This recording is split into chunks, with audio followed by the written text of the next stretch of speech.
Okay, well, I guess it all started after high school. My dad, we were stationed in New Orleans at the time, of all places, and Dad had orders to go to Vietnam, so me and my mother moved to Malmstrom Air Force Base in Great Falls, Montana, and I promised him I'd stay with my mother until he got back. And then he got back in '65, and he got stationed at Fort Lewis. Well, about that time, '65, I was 1 year out of high school, so the draft was catching up with me real quick. And when I found out that the Navy and the Marines were drafting people, I decided I don't want that, so I elected to go to the Army. And I joined the Army on 1 October of '65. Now, of course, back then, and probably even now, you go into the recruiter and they promise you anything. And so I was supposed to go to flight school then. Well, when I got to the pier up in Seattle, they come in and said, "Oh, you can't go to flight school, you're colorblind." And I said, "Well, what am I going to do?" At this time, I hadn't received a draft notice or anything. And I said, "Well, I know I'm going to get one sometime." So I said, "Well, what else can I do?" And so they put me down and they had me take a battery of tests.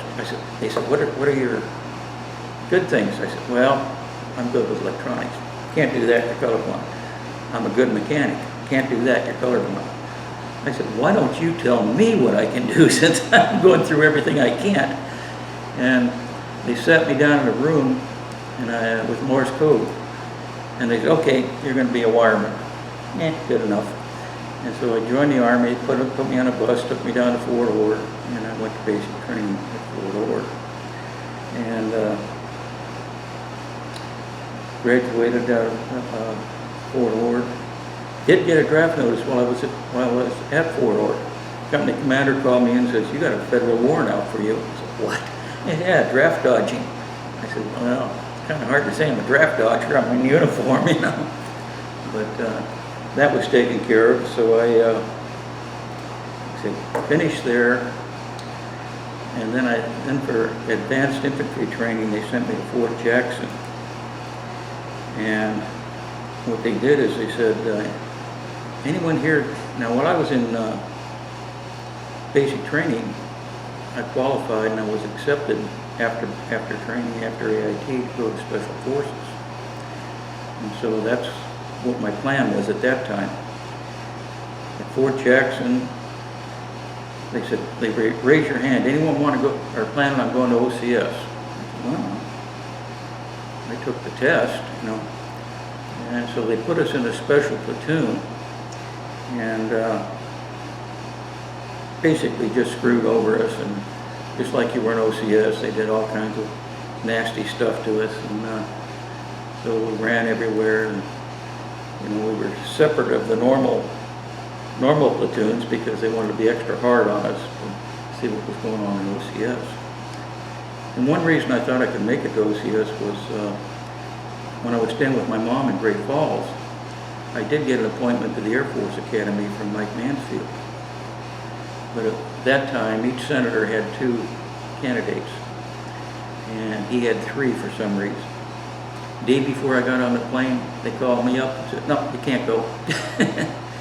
But anyway, I got to OCS in March, and it was the first all-armored class since World War II.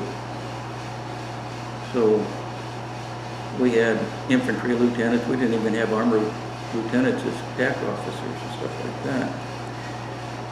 And it was another nightmare, you know. It was running and not eating and crawling across cement and bleeding and tearing up clothes and stuff like that.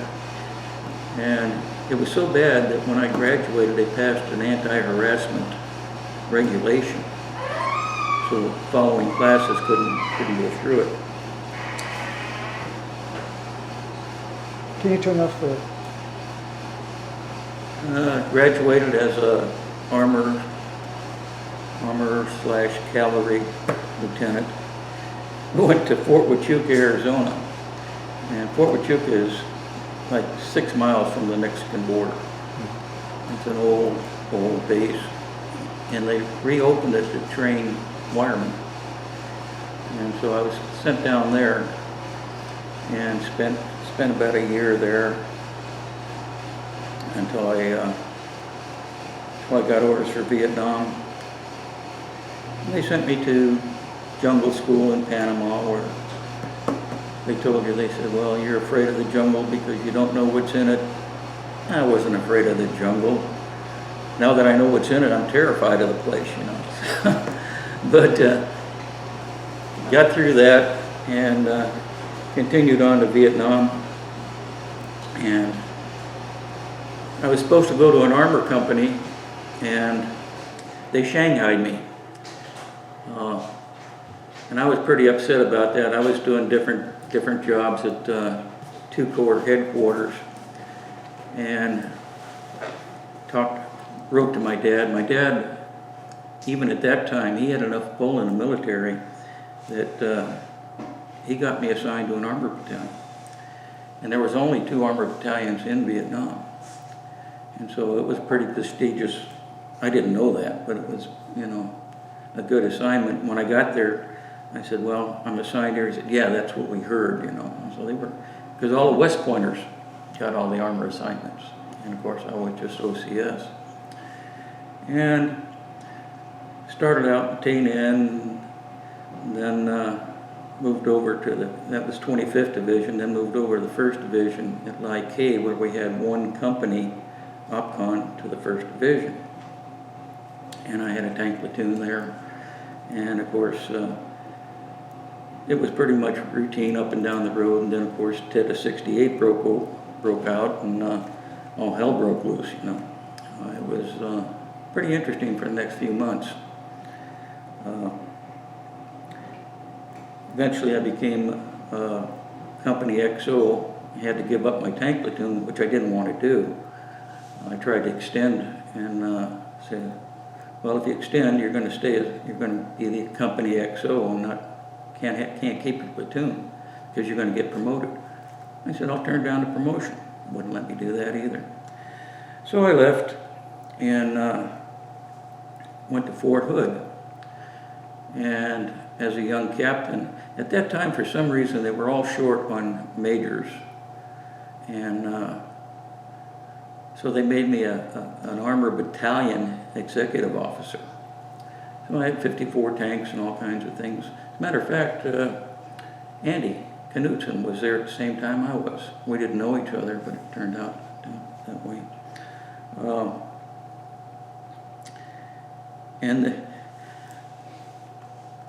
When I first joined the Army, they turned me down for flight school because of colorblind. When I was in OCS, I took the test again.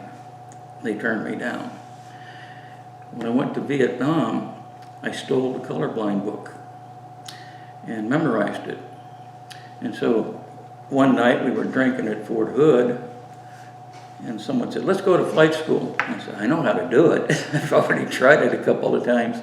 And of course I passed it. And so from Fort Hood, I immediately went to flight school at Fort Walters, Texas, first half. And then the second half went to complete flight school. You went to Savannah, Georgia, if your grades were high enough, which was fantastic. Hunter Army Airfield, which used to be an Air Force base. And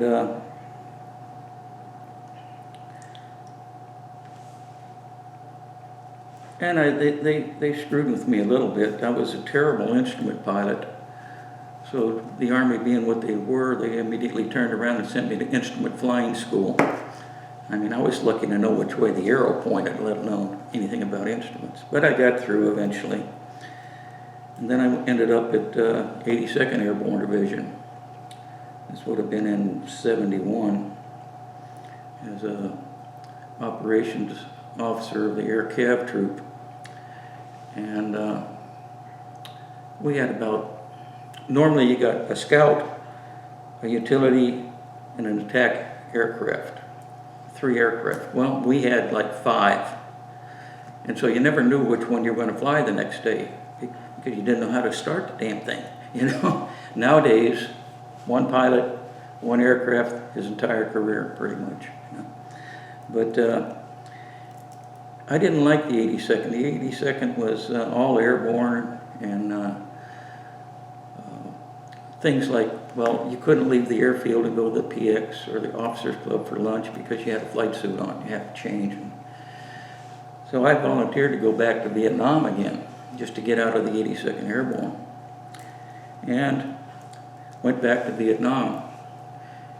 And they put you in a little reception area.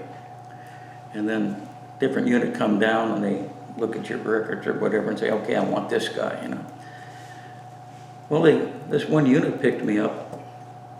And when I got there, it was the 120th Assault Helicopter Company in Long Binh, which was right across the street. This is in Bien Hoa, just north of Saigon. And when I got there, they said, who the hell are you? You know, I said, well, your guy came there and picked me up. I don't know. I didn't even know you existed. It turns out, since I had that instrument rating, that was something that not very many pilots had back then, so they kept me. And so I flew there for a year, and didn't really, it was a really plush assignment. We flew nothing but VIPs, Bob Hope, generals, and everything else. And generals always thought they were the best thing in the world. So the operations officer always assigned our missions where you always picked up somebody that outranked the person you were flying. And the general said, no, I'm going to stay here another hour. I said, no, you can't. We got to pick up so-and-so. You didn't have to tell him you outranked them, but you did. So it was an interesting time. I still wanted to get over in one of the other combat flying jobs, but I never did.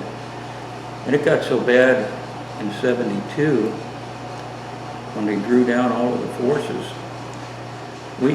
No one wanted to fly at night because everything closed down. Even Tonsanoo Tower, the Air Force, big Air Force base. You'd call on the telephone and say, hey, I'm leaving for Tonsanoo. I'll call you when I get there. And if not, maybe you could find me, because there was no one on the radio to call to in case your engine had a problem. So it was a very lonesome thing, but never got shot at at night. Got shot at one night when I first got there, and I yanked the controls over, and the guy next to me looked at me, some old pilot. He said, what are you doing? I said, didn't you see those tracers? He said, yeah. I said, we got to move. He said, no, we don't. You just reached up and turned out the lights. He said, now they can't see us. So, learned a lot. And anyway, after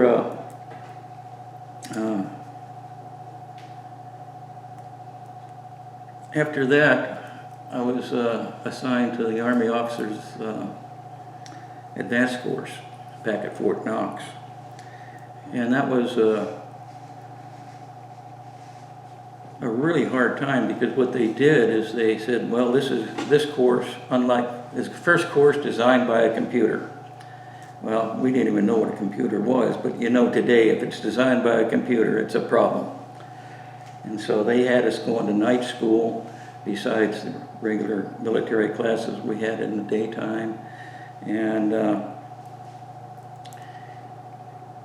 it was pretty rough academically, you know.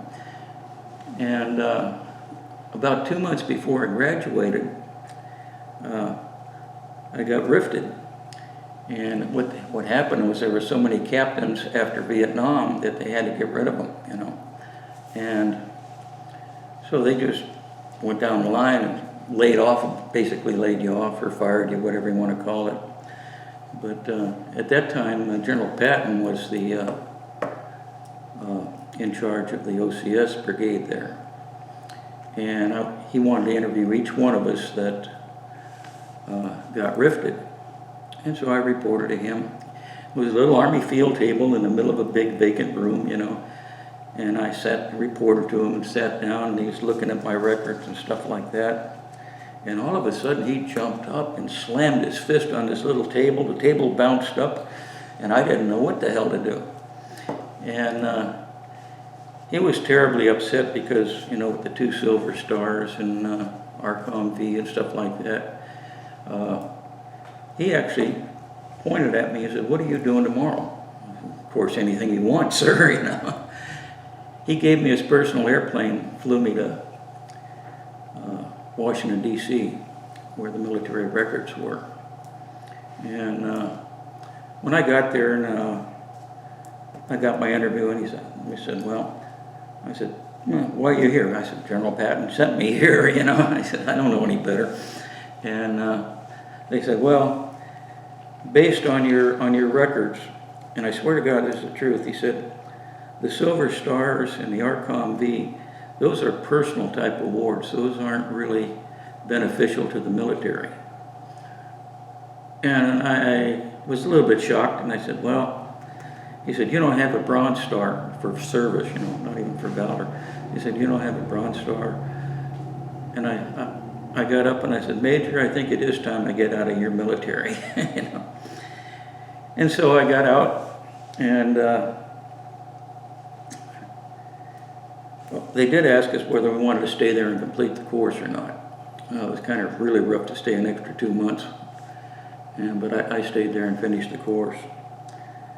And then I went, figured out I'd use my GI Bill and go to Embry-Riddle Aeronautical University in Florida, because they supposedly gave you so many credits for military service and this and that, and I could finish in 2 years. 4 years later, I was still there. But I joined the Florida National Guard in Jacksonville and flew with them for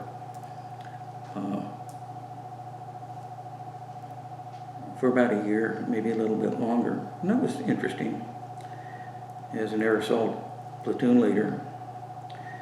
And then when I was looking for a job to fly offshore oil rigs and things down to the Bahamas, the Army called me back up and asked me if I wanted to come back in as a warrant officer. So I'd have to resign my commission at that time and come back in as a warrant officer. I said, "Sure." So I went to Fort Campbell, Kentucky with 101st Airborne, and that was pretty good stuff. Unfortunately, in the military, the most flying you get is the most crummy assignments. You know, 82nd Airborne, they move out, you fly a lot. 101st Airborne, they move out a lot, you fly a lot. And but if you like flying, that's the place to be. And I ended up going to instructor pilot's course down at Rucker. And so that was my main job. And eventually they sent me to night vision goggle instructor course. And of course, at that time, night vision goggles were a nightmare. They had very poor resolution. They completely blocked your eyes. You couldn't see your instruments at all. And so nobody liked to fly them. You only flew them because you had to, you know. Then I went to, they sent me to, they called me up and they said, I was in the first Black Hawk, since I was already an instructor pilot. They sent me down to go to the first Black Hawk instructor pilot's course, because 101st was the first ones to get the Black Hawk. And I'm down there once again, the phone rings and they say, "Mr. Barsanti, DOD is calling." Oh, great, what now? And they said, "What are you doing down there?" I said, "I'm in the Black Hawk instructor pilot's course, you know. We're getting the new Black Hawks." And they said, "Now turn in your books and go to Cobra school." I said, "I don't want to." I don't want to fly a Cobra, you know. And they said, "Well, you don't have any choice," you know. And so they told me that when you went to Cobra Hall, or introduction was there, they said, "Okay, anyone that doesn't want to fly Cobras." Now by this time I had probably 2,000 hours of flight time, you know. "Anyone who don't want to fly Cobras, raise your hand and we'll process you out of the military." Well, I raised my hand. Well, they didn't ask. Afterwards, I went up to the the major that was giving the brief, and I said, "You didn't ask." They said, "We quit that because too many people raised their hands." And so, Why did you not want to fly a Cobra? I like flying things where you pick up a person, equipment, or whatever, and take it somewhere. A Cobra, unless you're shooting, you're just boring holes in the sky. And you only get to shoot once, maybe twice a year. And so you don't have a feeling of accomplishment as you do with supplying some people or things like that. And when I first started flying the Cobra, the guy said, "Hey," he said, "according to your records," he said, don't you try to mess up and get flunked out, because I don't care if you have to retire out of this Cobra course, you're going to stay here." So I flew Cobras, and they sent me to Germany, in Giebelstadt. It's just south of Würzburg. And at that time, it was a small, old German airstrip that they tested the Me-262s out of. And it was bombed, but we lived in the rubble hangars and stuff like that. A really, really interesting place. And so I flew Cobras there. And then when I was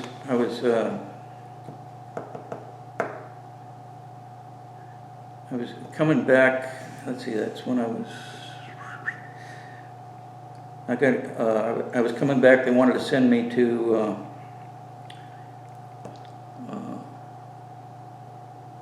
I put in for Fort Lewis, of course. They wouldn't let me go to Fort Lewis. And so when I got home to visit Dad here in the state, let's see, that would have been, no, he was retired by that time. But I went in Corps and I said, "Hey, look," I said, "I'm an instructor pilot in different aircraft, night vision goggle instructor pilot." I said, "You need any?" And they said, "Oh, yeah." And so I backdoored DOD, and Corps called up DOD and got me transferred to Fort Lewis. And so I was happy. Finally, I got to fly out of Fort Lewis. And I basically flew as a scout instructor pilot and operations officer for a CAV, air CAV unit. Then I got orders to go back to Giebelstadt in Germany. Okay, but this time I wasn't going to fly Cobras if I could help it.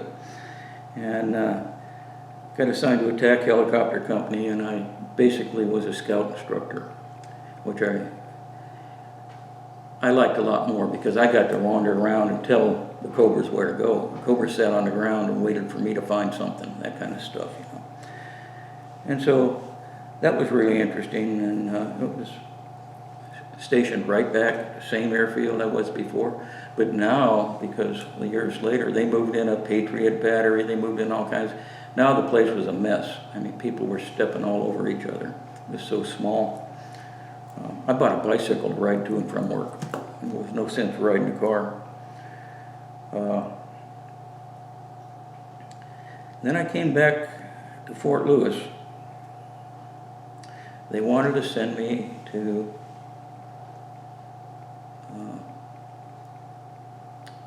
Arizona. And somehow I got out of that and ended up back at Fort Lewis again, where I wanted to. I said, "Look, I'm going to retire." The first thing that happened is I received a letter from Fort Campbell, Kentucky, saying, "Based on your experience in this and this and this, and we want you to come here and fly for the 160th. The 160th was the first special operations flight organization. You know, they flew everything, night vision goggles, and I forget what they're called now, Nighthawks. But I said, "No, I don't want to do that. I don't want to go back." I said, "I'm going to retire."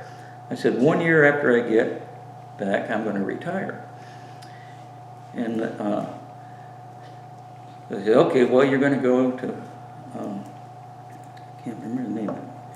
At any rate, I said, "You're going to send me back to the States. My stuff is already in Fort Lewis, because that's where I went to Germany from. You're going to move all my stuff to Arizona for 1 year for me to retire and move everything back again. I said, that doesn't make sense. He said, we don't care, that's the way it's going to be. And so I backdoored him again, and my name was squat when it comes to DA. I told the young pilots, don't ever tell DA that you know me, because they'll get screwed over somehow. So I ended up back at Fort Lewis, and I flew as an instructor pilot in Hueys and 58s, and which was one of the last aviators to do that.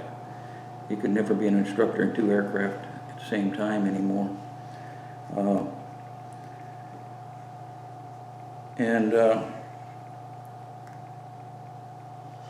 Everything was fine. It was great. Except for flying to Yakima a lot, that was no problem. Anyway, when Desert Storm opened up, the Corps commander wanted a mobile tactical operations center. So what they did is they split out 4 Hueys, and they said, okay, they got to be capable of this type of radios and equipment and stuff like that. And for some reason, eventually I got in charge of that. And later on, they sent in some female lieutenant who was okay. She was pretty good. But I had 4 Hueys, nothing to do, fly as much as I want. We'd actually go out for a unit to get an aviation support, like the Special Forces. We want to fly down the South Rainier training area. It'd take them a month to get the paperwork done and approved and all that stuff. They called me up. I said, yeah, when do you want to go? Tonight? Tomorrow night? So I had carte blanche when it comes to missions, and so we flew a lot, almost all night vision goggles. When they wanted to fly, they said, well, they want to. Turns out that the brigade commander at that time was an OCS classmate of mine. And of course, he was a full colonel, and I was a W3, so you can see how my career went. But he said, I want to send you to Desert Storm. I said, I want to go. I said, I want to retire. And I said, what's going to happen? And what did happen is fact. They overinflated all the pilots of Desert Storm. And so they just sat on their butt in Riyadh. Very few got to fly. And since I was the only night vision goggle instructor at Fort Lewis, I told the commander, I said, you know, if I go, nobody else gets qualified to go. You don't have another instructor pilot. So that kept me here until I retired. It wouldn't let me retire until Desert Storm got ended. But as soon as Desert Storm got ended, I retired. And it was pretty interesting. I got over 4,000 hours of flight hours, which is a lot less than I should have. Most people in Vietnam got like 1,000 hours or so. Well, in the kind of unit I was lucky to get 350 hours or something like that. But still, over 4,000 hours was pretty impressive. And so I retired in '92, and then I worked as a contractor for 8-9 years or something like that after that. And that was it. Did you enjoy flying helicopters? Oh, God, yeah. I thought helicopters were more difficult to fly. They are more difficult to fly. I mean, if you let go of the stick, it's going to try to turn over instantly. It's not like an airplane, which I also have 500 plus hours flying airplanes.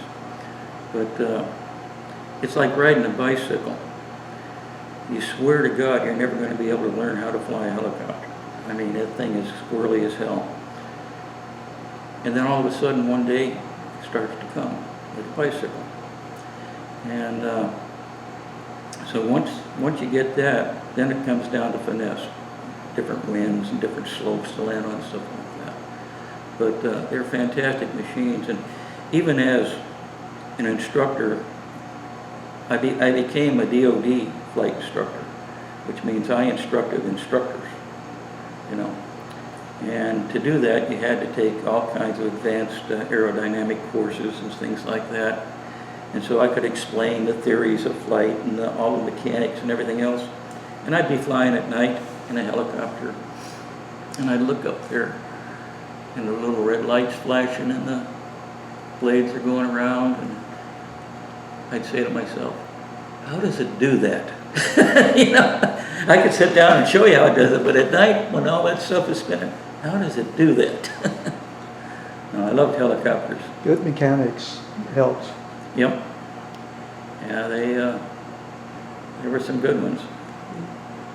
Well, thank you, Bill. Thank you for your service to the country, and really appreciate you sitting down and divulging all your service secrets to us. So thank you very much. Well, like I say, it was a long, except for the flying part, which I loved, and I flew anywhere. They sent us to the Dominican Republic, and disaster relief, and my last mission was to fly in Oregon, look for pot fields. And so it was all kinds of different things to do. But enjoyed every bit of it.